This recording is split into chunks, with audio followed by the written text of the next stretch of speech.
Hello friends, स्टडीरोडिया channel को आपको स्वागत करुच्ची। Friends, finally board of secondary education Odisha Cuttack तरफ प्रेस रिलीज करा कि आपंकर ओटीटी फॉर्म फिलअप जो पीरियड था डेट था एक्सटेंड कराई, कारण बहुत गुड़ी पिला रिक्वेस्ट करते जमी आप देखिपुंट ये से प्रेस रिलीज रे मेंशन भी कर considering the request from candidates across the state to extend the form fill-up period.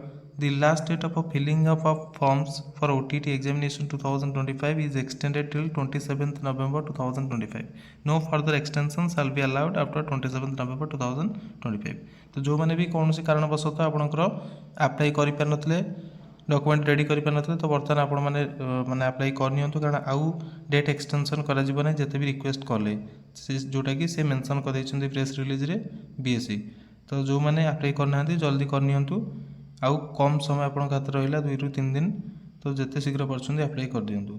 Uh request कले भी से मेंशन कर एक्सटेंशन हेब ना, आउ प्रिपेरेसन भी भलसे करूँ, आ फ्रेंड मान सहित शेयर कर दिंतु, जो मैंने जान ना सहित शेयर भी कर दिंतु। Thanks for watching, best of luck.